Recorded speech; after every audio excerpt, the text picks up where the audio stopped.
All right, we're live. Testing, testing. Today on Quality Time with Family Ties, we learn Alex P. Keaton was a hero. Shit, start again. Here we go. Today on Quality Time with Family Ties, we learn Alex P. Keaton was a hero to most, but he never meant shit to me.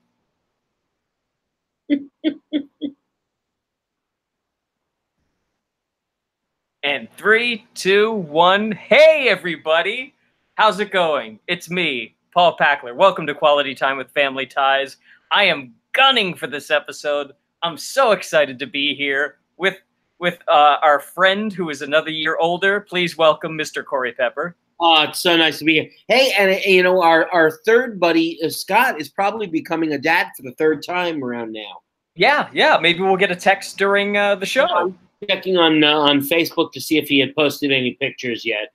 If the baby, they were inducing labor today, so we're figuring the baby will be born, but we don't know yet for a fact. Wow. Yes, it's very exciting. And did he say what time of the day? It's funny. I ran into Scott and Kerry last week. Really? Where'd you see them? In the supermarket at Whole Foods, where everybody meets. Wow. How was that? That was great. Maisie was there too. It was adorable. Was Henry, working his job, or what was he doing? In kindergarten. Henry goes to school now. Good gravy. He's old. And if anybody should know that, it would be you. I'm still bitter over the fact that Henry bonded with you and ignored me completely. And I'm the one who's really fun with kids.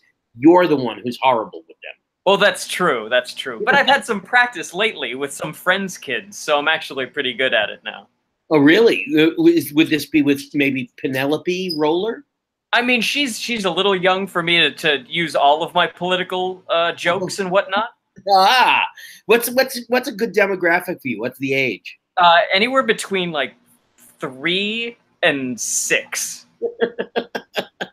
So Andrew in this show would be perfect for you. Oh yeah, we'd be best buds, and I would be convincing him to abandon capitalism and become a socialist. Of course. Yeah. Boy, you know, I'm the only fool who had to watch both episodes or had to do this show twice. Do you know what I'm saying? Like, I did it with Scott last week on part 1 of All in the Neighborhood. And then I did it with you. Now, you were kind enough to watch both episodes. No, it's not like you were absolved of watching the episode. You just didn't have to spend time talking to Scott about it. No, gosh. I mean, the least amount of time I can talk to Scott, the better at this point. Exactly. I mean, I don't want to kick a man while he's probably telling Kerry to breathe. Right. But I'm going to kick him anyway and say, you know, that was just a painful half hour to spend talking about this hunk of shit with Scott. I mean, yeah, I love Scott. Oh, I say I love Scott, but I don't, because we're actually having a feud right now. Really? I didn't know that. There's an Interquality Time with Family Ties feud. No, Corey, there really isn't. I'm just trying to like gin up our numbers. I feel like you mean like Fred Allen and Jack Benny? Exactly. Yeah. He keeps saying that I'm cheap. I don't know who Fred Allen is, so it's. You know what? I know a considerable amount about comedians of that period of time, and I couldn't tell you who Fred Allen really was. I just know the name. What was he host of something? I think he had a radio show as well, and was a comedian, or was claimed to be a comedian. And he and Jack Benny, you know, had their like competing shows, so they had this fake feud. Corey, I don't know if you've read it, but Nikki, a couple Christmases ago, gave me the book The Comedians by Cliff Nesteroff. Oh, I have finished it, sure. Oh, it's great, yeah. Yeah, it's right up your alley. The story about Albert Brooks's dad, who died immediately after doing a celebrity roast. That's crazy. The elder Einstein. Yeah, he would do that character that was like a Greek doctor or something, and he was doing a whole shtick, and he was killing and everything, and literally as soon as he finished, he died. He killed. Yeah. Like Dick Shawn from you know, the producers who died on stage ranting and raving. His whole shtick was like almost like Lewis Black, of like going crazy, and he worked himself up into such a lather that, you know, one night he just had a heart attack and just dropped dead on stage, which is like, okay, that's not a bad way to go, actually. That's think of if you were in that audience. It's the best performance ever. And of course, speaking of dying, we have this episode to talk about. Whew! I'm so excited. I watched this. I watched the first episode, and then I watched the second one immediately after one, and I had a great time, folks. I watched 22 minutes last week and 22 minutes this week, and I wanted to poke my eyes out both times. Speaking of old comedy, I've come upon, I think it was through Andy Kindler, I think it's my new favorite old joke, where a guy comes home, finds his wife in bed with his best friend, and he says, "Larry, I have to, but you?" I love that. Come on, Corey, I thought you were going to love that joke. Probably because Kindler told it. You don't like Andy Kindler, or what? We went to college. I discovered Andy Kindler in college. Wait a second. You and Andy Kindler went to college together? We're good friends. Are you really? We were friends for many, many years when yeah. Oh my God, that's amazing. And Andy was not an actor or was only thinking about becoming an actor or comic when I was doing a production of Neil. Oh no, Andy was in Company, Sondheim's Company. He played Paul in Company, and then he did The Good Doctor with me, and then he moved over to the theater department, and then Andy and I were good friends, and Andy is my first and only male stage kiss. What the fuck is going on in this episode right now? We did a show in college in which my character and his character were both a little whacked out, and we had a kiss, a very tender little kiss on stage. Holy shit. And then whenever we ran into each other out here, when I was working, in the restaurant out here, we were always very, very friendly, and we're still friends on Facebook and say things to each other. Nice guy. That's amazing. And I can't believe in all of our years of friendship, I've never mentioned Andy Kindler to you. I know. We've gone for the past 2 Thanksgivings to his show, the only show that he does in New York at not Independence Hall, Union Hall in Brooklyn. He does a Thanksgiving show. And so we went to see that. And he blocked me on Twitter once. And then I was able to convince J. Elvis Weinstein, his partner on the podcast that they host, to get him to unblock me. And so he recently liked a joke that I wrote about Jason Chaffetz, brother of Jeff on Family Ties. I made fun of Jason Chaffetz, and Andy Kindler liked my joke. Unbelievable. Gosh, wow. And you kissed him. Did you know him? Because he talks about on his podcast, which is called Thought Spiral. Mm-hmm. Did he ever play music and stuff when he was with you? Because at a certain point, he wanted to be a musician. Yes, very much so. He played a musician in this play, and he played the guitar, and he composed, and we'd hang out together and get high, and he would sing songs at parties and stuff. Yeah. That's amazing. How was his voice back then? Not good. Yeah, that's what he says. Yeah, it's not good. Yeah. He was a better guitarist than a singer, but very musical tastes like yours, ranging towards Dylan. Right. Speaking of this episode, Bob. This episode almost turned me off of Bob Dylan. I know, and a callback joke, no less, too. So that's exciting. I mean, I don't really want to talk about the civil rights movement anymore after that. I think we're gonna have to, though. Got to move this along. I didn't even realize Phil and Nancy were coming back this week. I wanted Kevin Dunn. Instead I got Phil. Oh, I lost you. I just lost your sound. Now you're back again. Okay. They abandoned their antagonist from last episode and went with the more milquetoast quasi-antagonist. Who I think we've seen before on some other episode of the show. Who, that guy? Is it possible? Did we ever meet Phil before?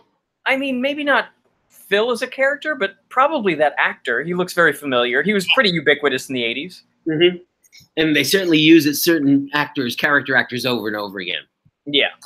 Well, we start this episode, which is, by the way, if you're playing along at home, is season 7 episode. I'm so happy to say this number, 18. Woo! And it's called, what, All in the Neighborhood Part 2? Part 2. We start in the kitchen, after a quick recap of previously on Family Ties, we start with the Mr. Rogers joke, which I knew would make you happy because of your love for Mr. Rogers. Boom! This episode already, it's I just knew. knocking it down. It started with it, and I thought, oh, thank God Paul's watching. Pittsburgh. Pittsburgh, represent. Mm-hmm. And then we find out something about Phil and Nancy, that Phil and Nancy desperately are going to move because they can't stand the fact that the Thompsons are moving in and that their property values are going to go down. Alex makes another in a long series of anti-Grant College jokes to Mallory.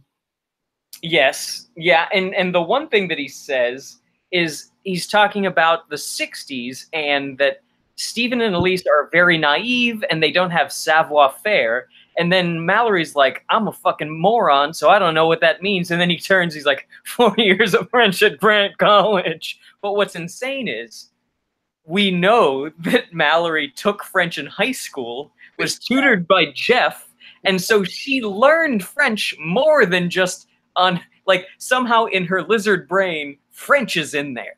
Mm-hmm. By the way, your line reading of Alex's performance, as if played by Charles Nelson Riley, it's pretty damn funny. Thank you. They all end up singing "Blowing in the Wind" for the first time in this episode. They do beat us over the head in this episode over a few things. This being one of it. The old Bob Dylan "Blowing in the Wind" song, which they love harmonizing on this show.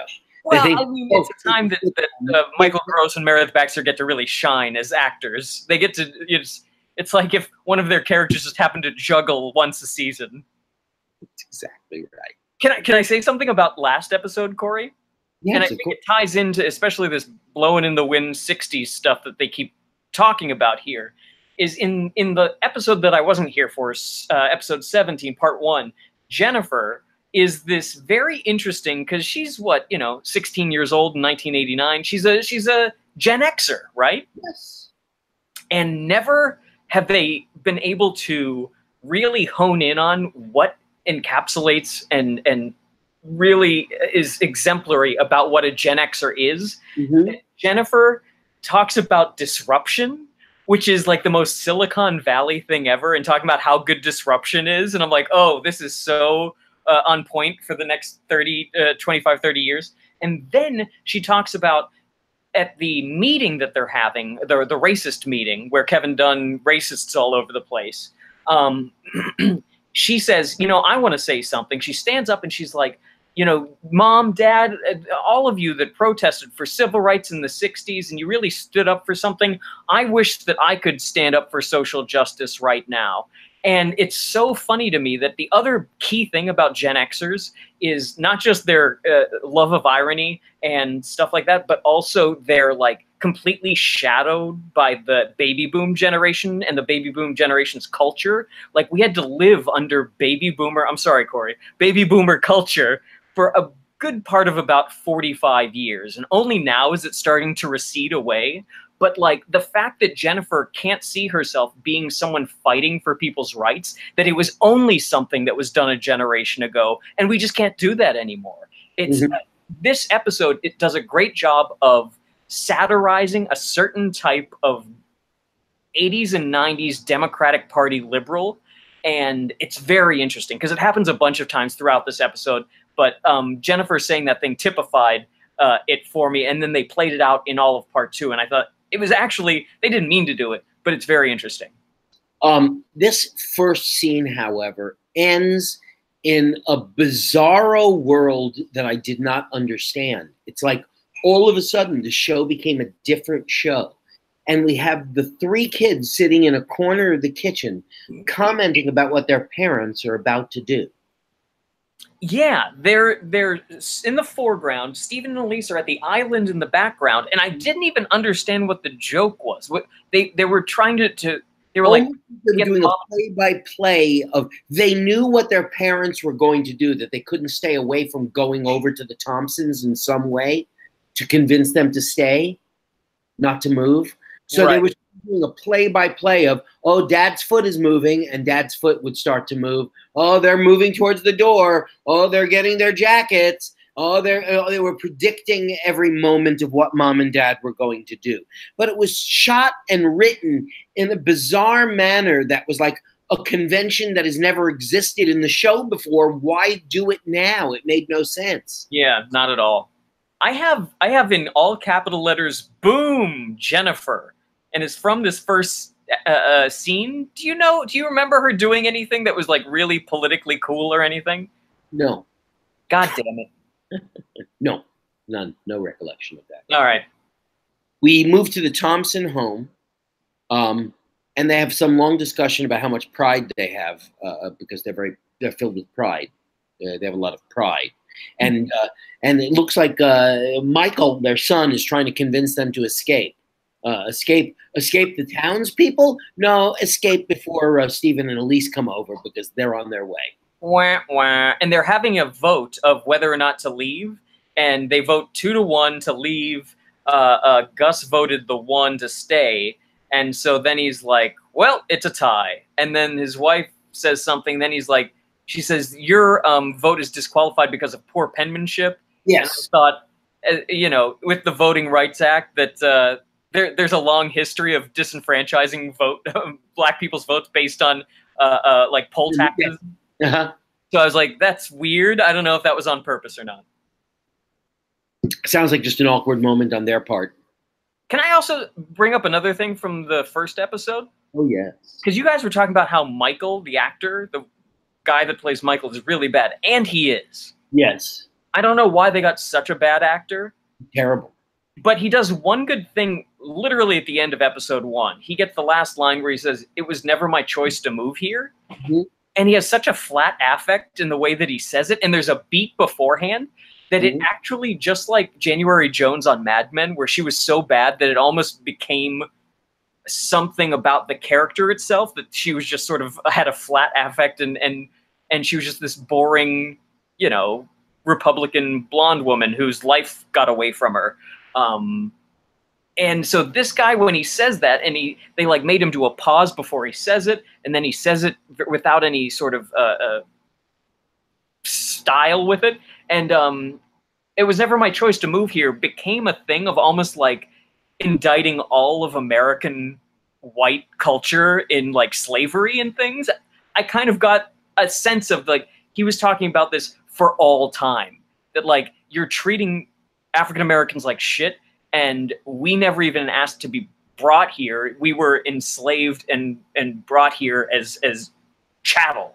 And I got that because he was such a bad actor that the way they had him say it gave it real gravitas. And I thought that was interesting. A dreadful, dreadful performance on his part. Yeah. Oh, somebody does say something that's repeated a few times about Stephen and Elise are naive about racism. And I think that is not just true about racism, but about many things. They're naive about many things. Yes. And they accuse Elise of being pure of heart, that she can't see the evil that people have and others have in their heart. This is the most, again, this is like the satire that I was talking about that like happens throughout this whole episode. Is like, it's like that sketch with Dave Chappelle and Chris Rock on SNL, where they were doing the night of the election and all of the people in the foreground are like freaking out and Dave and Chris are in the background being like, yeah, this is not surprising.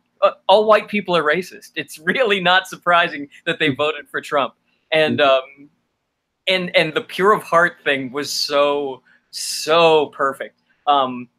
Also, another satirical moment that they didn't mean to do, but like that Elise was like, you don't blame us for all of our racist neighbors, right?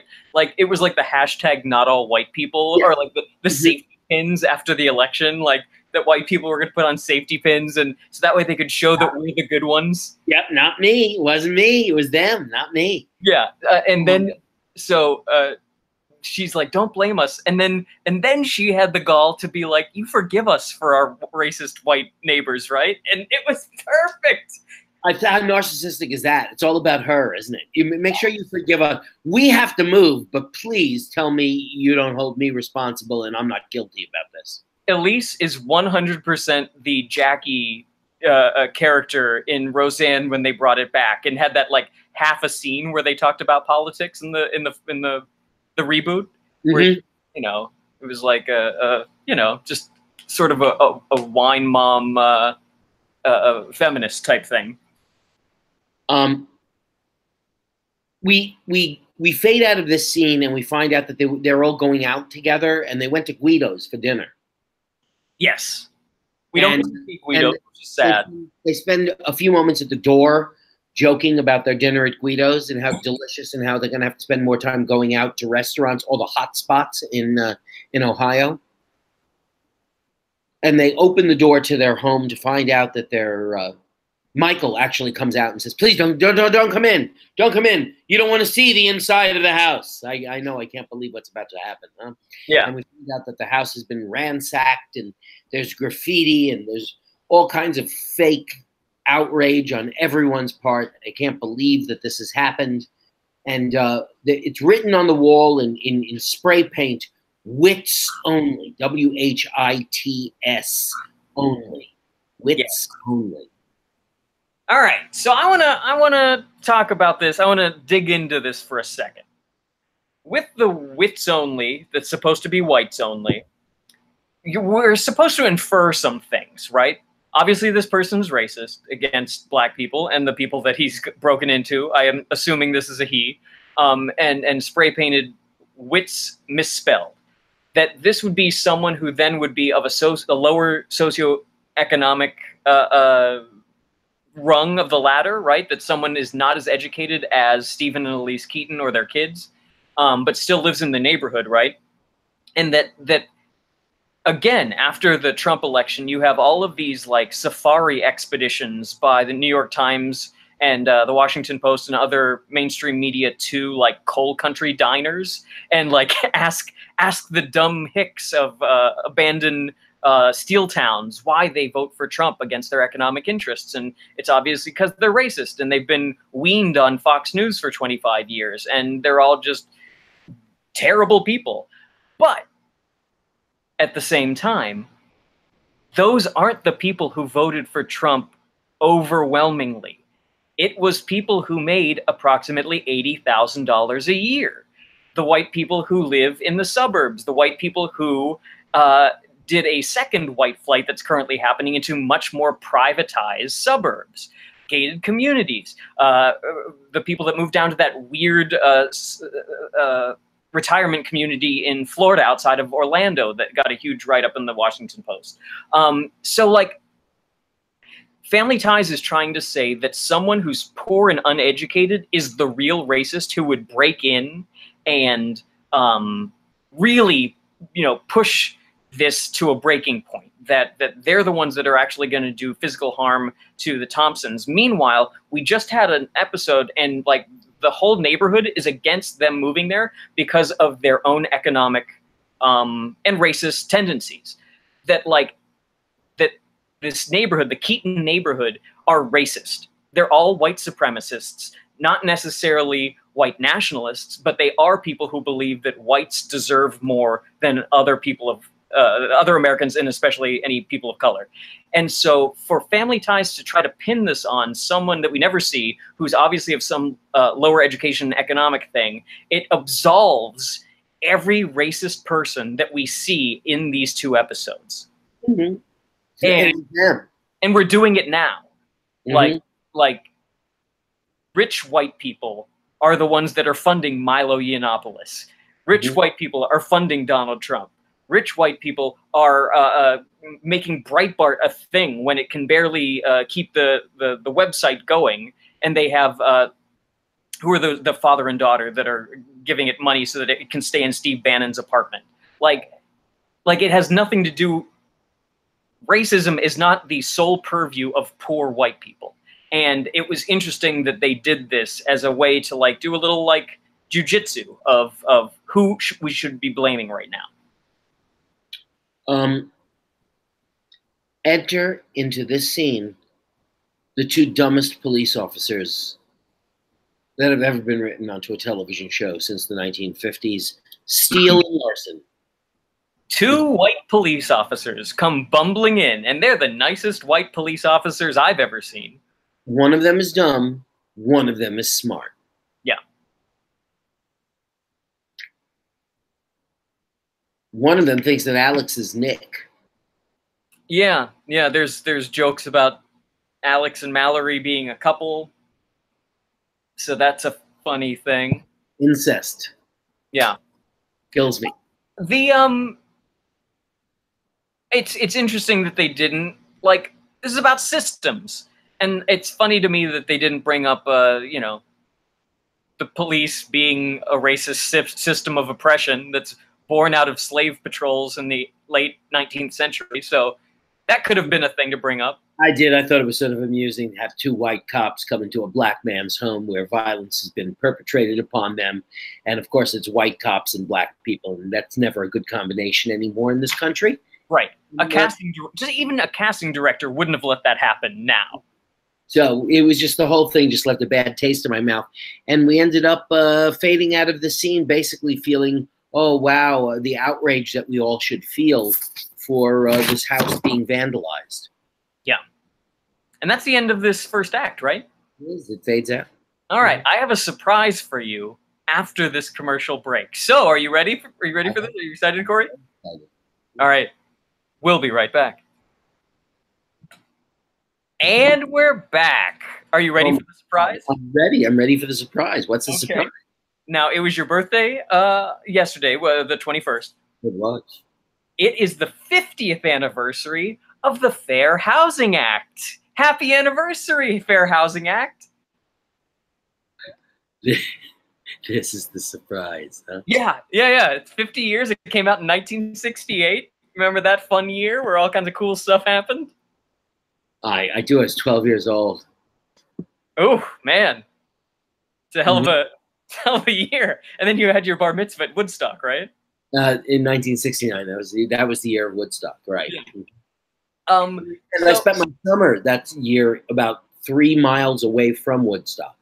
Oh, really? Yeah. So there were all these kids coming up to Woodstock around my camp. That's amazing. Did you see anybody? Could you see them from where you were?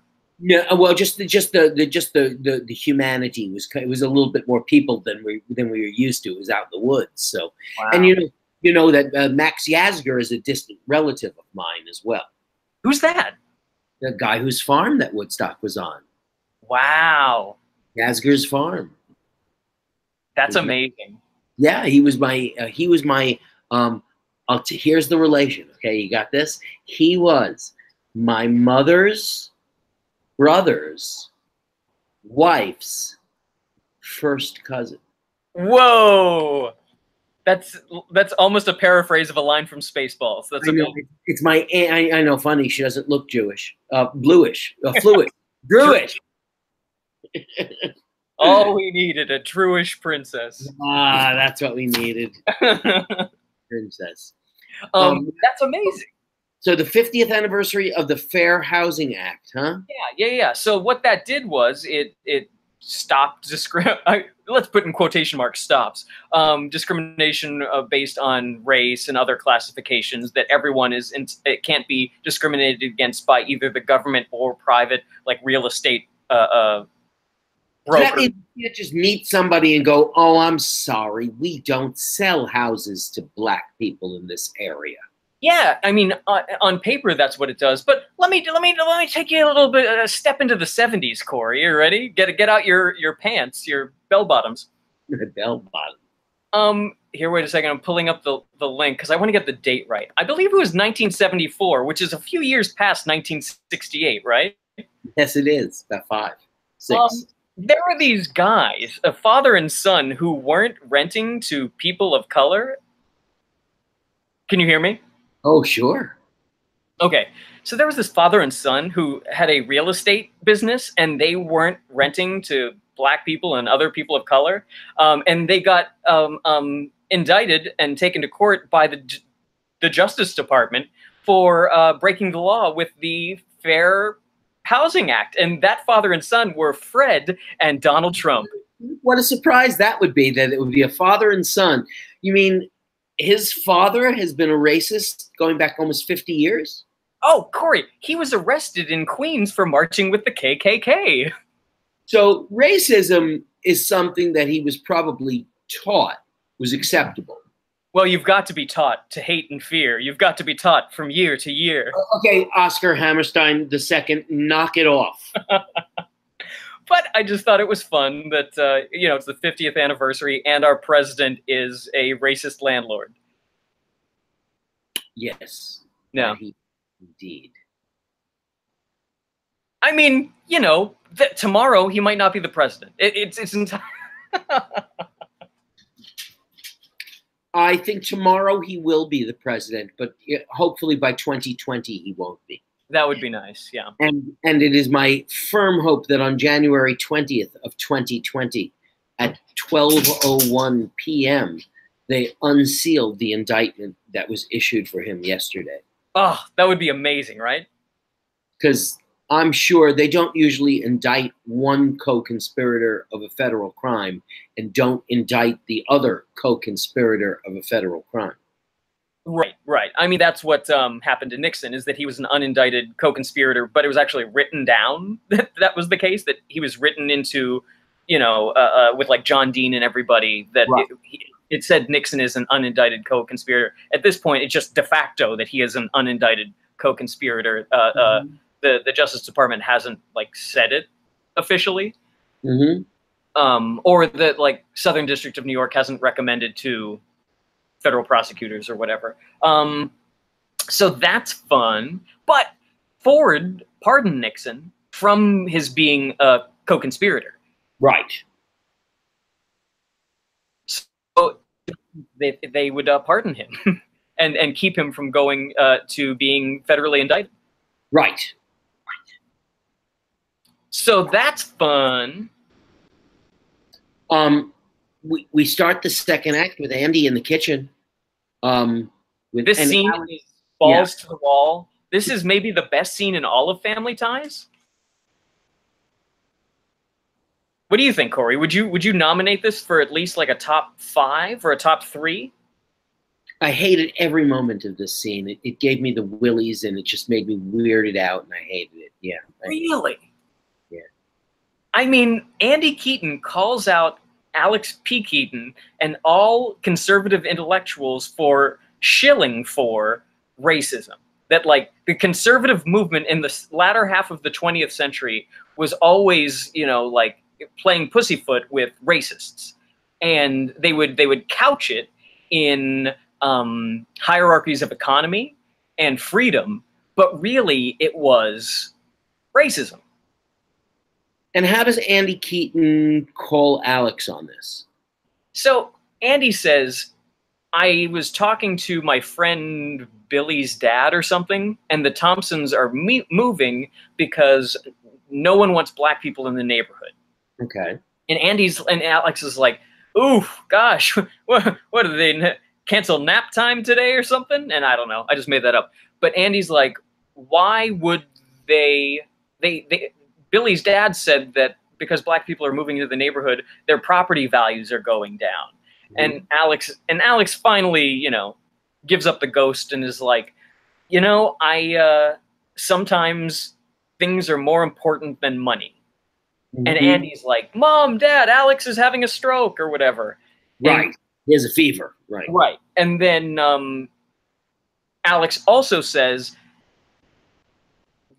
these people are wrong for feeling this way about black people. And Andy's like, what do you mean? And he's like, why do people not like black people? And Alex says, it's because they think they're better than other people. And Andy, like a fucking, just like a monster, looks him dead in the eye and goes, but you do that, Alex. And then Alex goes, yeah, but I'm like joking when I do it. And Andy says, no, you're not. And that was, okay. And now I agree with you. Now I see where you're going with this.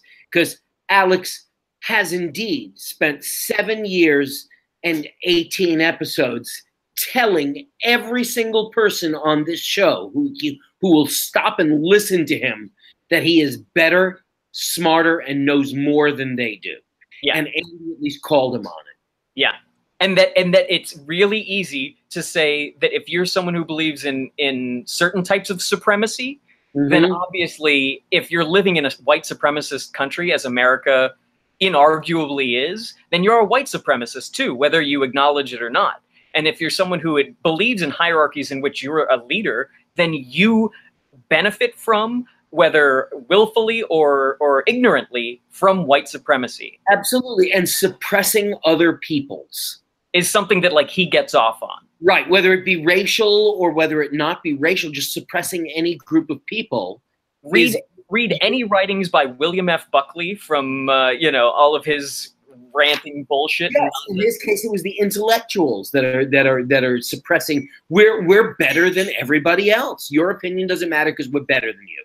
Yes, we're more educated than you, so we're better than you. So shut up. Yep. And so that it calls out the whole thing, and I thought it was great. We end up with Phil and Nancy entering into this scene, along with a shitload of bad extras. Is this the one with the bad extras in it? Oh no, that's the next one. I'm sorry. This one's just Phil and Nancy come on over. Oh yeah. So actually, before this happens, after the Alex Andy scene, after Alex is like, sometimes things are more important than money, and he gets it. He gets the neoliberal relationship with race and stuff. Elise Keaton comes bounding into the kitchen wearing an Indians jersey, a baseball jersey. And I'm like, Jesus Christ. In this episode about black and white, where it's talking about racism and all this stuff, she's wearing a jersey of our first sin of genocide. The one MLB sports team that still has something that is so unbelievably offensive, although Chief Wahoo is being retired after this year. But the people of Cleveland don't want to retire Chief Wahoo. Yeah, there you go. Just like the people of D.C. and the owner of the Redskins feels that it's just fine to have the Redskins as the name of a team. Yeah. Whereas if we had the Yellowskins playing in the Japanese league, I think everyone would find that to be a little offensive. Yeah, or whatever Jewish slur you want to use, whatever you want to use is. Yes. They're all like it's. And so, do you think, Corey, that they did that on purpose as just like a slight, like, oh, this is a thing too, or they just didn't even get it? I think they didn't get it. And so for me, this episode, like I said before, to me, it's got all of this like subtextual satire that's going on about white liberals. And it just like it taps into all these different like weird mental gymnastics that liberals, especially back up until, let's say, 10 years ago with the Black Lives Matter movement and sort of a new understanding of race that's happening, that like, it's just insane the way that this episode is written. These characters are talking about ideas, and to me, it's almost like a satire. Phil and Nancy, they want to go over to the Thompsons to help the Thompsons. They feel terrible. Yeah. But they need equipment to go, and sort of this scene fades out with a callback joke for last week's. That Stephen Keaton borrows everybody's equipment and never returns it. Yeah, I didn't really get that. I think they were just trying to find a joke last week. It was made about 4 times last week, so it's just a callback to last week. Yeah, it feels like it's just them trying to find any way to inject a joke into what is otherwise a pretty heavy episode. Absolutely. We go over to the Thompsons and the cleaning crew. They come there and they're ready to help the Thompsons clean up the house.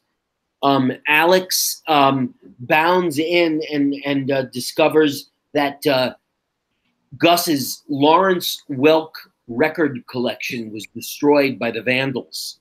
And Alex wants to give Gus his collection of Lawrence Welk records. Right. And then we come to, it takes just one moment to crystallize why I fucking hate these writers so fucking much. And here we go. The pictures of racism and the stories of Gus and his wife walking across the Edmund Pettus Bridge in Selma, Alabama. They were at lunch counters in Mobile and Birmingham. They were at the March on Washington. They were in Mississippi. It's fucking Gus. It's not Eldridge Cleaver. It's Gus. Oh man, if it was Eldridge Cleaver, he would have just started punching Kevin Dunn in the face. Gus, oh my God, everybody stop. I'm not buying it. Yeah, they're like the Zelig of the civil rights movement. They were at every single major event in the 60s. They held Martin Luther King's hand when he was writing his I Have a Dream speech. Yeah. They made a couple rewrites for him. All they talk about, they show pictures of, oh, we were there for this, or that mom and dad were there for this, and mom and dad were there for this, and no, look at mom and dad. Mom and dad helped Lyndon Baines Johnson sign the Civil Rights Act, and mom and dad, hey, they were there with John Lewis when John Lewis was holding hands with Malcolm X, and Malcolm X was there. Oh, they were there at the dawn of time. They were there when Muhammad Ali floated like a butterfly, stung like a bee. Oh, they were there during every important. They were there when Sanford and Son came on TV. They were there during every important civil rights movement in the entire world. Shut the fuck up! He's a fucking sitcom character who we've met 3 fucking times. Who cares?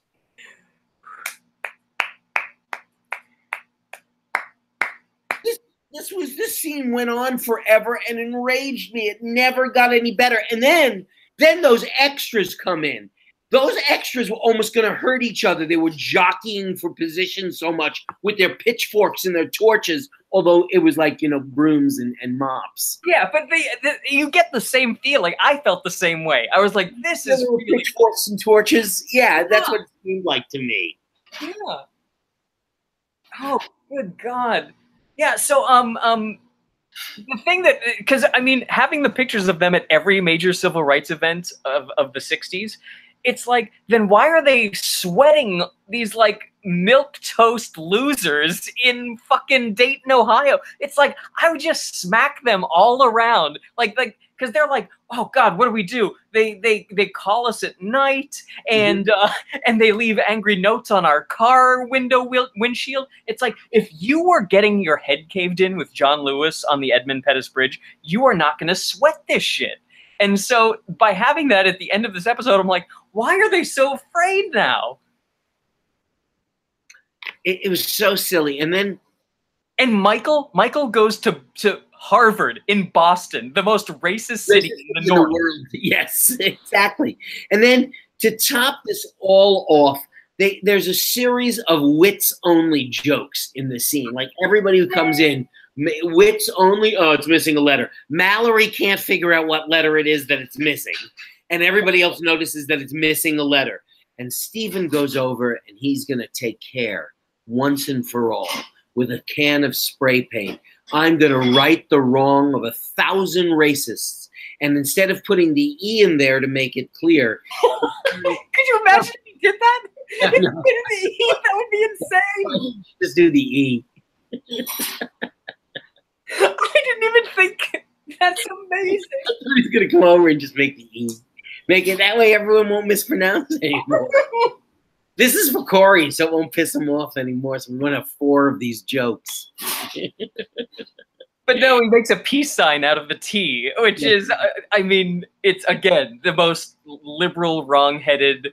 It's like the people that retweet Trump and say, sir, you misspelled going. It's not gong. Like, it's like those sort of, like, terrible. That's the worst thing he did, was misspell going? Yeah, and again, that's like, it's really a lot of, like, you see it with a lot of, like, the discourse after The Daily Show with Jon Stewart, where it was like, if we just prove that they're stupid, then they'll agree with us. Or if we just prove that their internal logic of their argument is inconsistent and at times hypocritical, then they'll realize that liberalism is the way to go. And no, they won't.